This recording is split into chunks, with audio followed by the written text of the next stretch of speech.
What's going on, everybody? This is Value of Truth coming at you, aka Brian Price, valueoftruth.org. Check it out.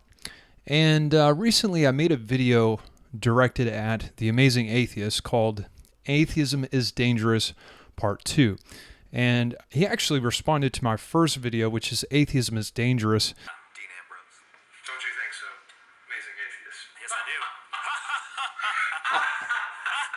And I felt kind of gleeful and happy about it because, he's got like 600,000 subscribers on his channel versus my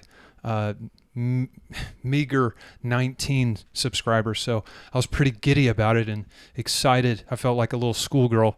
But the fact is, he actually responded to my video. So anyway, I made a response to his video. I forgot what I titled that one, but before that, I actually did another video, and it was called Atheism is Dangerous Part 2.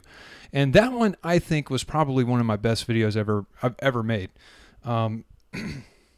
Point being, there were some pretty good points in there, and if you get a chance, check it out. But I was kind of looking at it today, and I was like, I'd like to share it around a little bit and just kind of get some views. So I went to a few atheist groups on Facebook, and I was sharing it, and I had a lot of responses, a lot of negative responses. And one particular person whose name is, it's not Andrew. I was thinking it's Andrew, but his name is Arthur Tulp. Okay. This guy's name is Arthur Tulp, and I was in the group Apologetics, Philosophy, Reason, and Logic. So I went to this group, and he was arguing with me or trying to debate me. And he was actually pretty good. He was a pretty good debater. I have to hand it to him. I would call him an evil genius, but that's kind of an oxymoron. You can't technically be a genius if you're evil, because if you choose the dark side, then in reality, you're a fool. I don't care how smart you are. A perfect example would be somebody like Stephen Hawking. Okay, Stephen Hawking is considered one of the world's most renowned geniuses, yet he is an atheist. And the Bible says, the fool hath said in his heart, there is no God. So God is saying, look, you're not a genius. You're a fool. Okay, I didn't say that. That's what the Bible says. And so the fact is, this guy is so smart, yet he can't even figure out a cure for his own condition, much less get up out of his wheelchair and wipe the slobber off of his face. No, I'm just kidding. But no offense to anybody out there who's got handicaps. But I even actually was in a wheelchair for a little bit. A couple years ago, and I got in an accident with playing basketball and broke my cheekbone. So they wheeled me around in this wheelchair to get my X-rays and whatnot and see the doctor. But point being is that this guy is a genius, yet he chooses the dark side. He wasn't born that way. He chose to go that way. He chose to listen to the lies and the nonsense against Christianity, and he chose to believe that. So that's the choice he made despite his condition. I feel very sorry for him because he's going to go from the pan into the fire, but that's his choice. It's his life. All right. So I wanted to get down to the nitty-gritty of what I really was talking about with this guy, Arthur. So we were discussing the topic of, was Adolf Hitler a Christian or an atheist?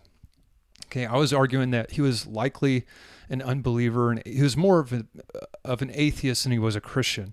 I'll get into that later, but this guy Arthur was very adamant that he was a Christian, and he was throwing out quotations that made you think, well, maybe he's right. He was having all these speeches, that contained, terms like, I'm doing the Lord's work, and, I'm for Christianity, and so on and so forth. But if you really do an in-depth study of Adolf Hitler, you actually see a very different individual as to what he was saying that he was. He was professing Christianity to the world, okay, but actions speak louder than words, and that's what I wanted to get into. The Bible says they profess that they know God, but in works they deny him, being abominable and disobedient, and unto every good work reprobate. The Bible clearly states that although a person may profess to know God, the truth of the matter can be revealed through his actions. Jesus said, "This people draweth nigh unto me with their mouth, and honoreth me with their lips, but their heart is far from me." It is possible that people can profess to know God with their mouth, but their actions will reveal what their true heart's desire is. There's no doubt that Adolf Hitler gave some speeches that would make anyone believe that he was a Christian. In one speech, he said the following, quote, "In boundless love as a Christian and as a man, I read through the passage which tells us how the Lord at last rose in his might and seized the scourge to drive out of the temple the brood of vipers and adders. How terrific was his fight for the world against the Jewish poison." In another speech, he said, quote, "We tolerate no one in our ranks who attacks the ideas of Christianity. In fact, our movement is Christian." In the eyes of your average German citizen, they would perhaps believe every word that this dictator said. Certainly, because Hitler used Christian terms and words, that would make him a Christian, right? The issue of Adolf Hitler's religious beliefs is a murky one because in his speeches he says he is a Christian, but when he was not giving speeches, he said things that made any Christian have chills run through his spine.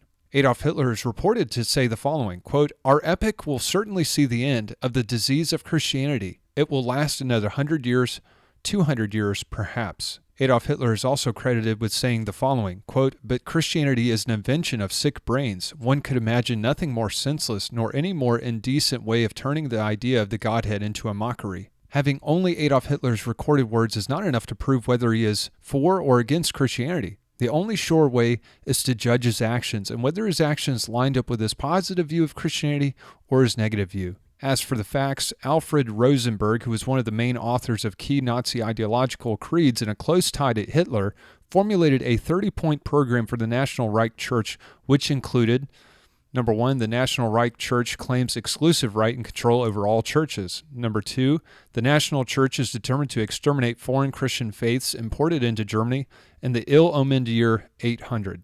Number 3, the National Church demands immediate cessation of the publishing and dissemination of the Bible. Number 4, the National Church will clear away from its altars all crucifixes, Bibles, and pictures of saints. Number 5, on the altars there must be nothing but Mein Kampf, and to the left of the altar a sword. William L. Schreier wrote in his book, Rise and Fall of the Third Reich, that Adolf Hitler and the Nazi regime intended to eventually destroy Christianity in Germany. Jesus said, "Beware of false prophets, which come to you in sheep's clothing, but inwardly they are ravening wolves." A false prophet is someone who pledges to be a true prophet of God, but in reality, he is a fake. That's exactly what Adolf Hitler was. To the public eye, he used Christian rhetoric to fool people into believing that he was religious, but the fact remains that he used Christian terminology as a means of political gain, and his true deep-seated desire was to see the complete eradication of Christianity throughout his empire. Thank you for listening to The Value of Truth. I'm Brian Price.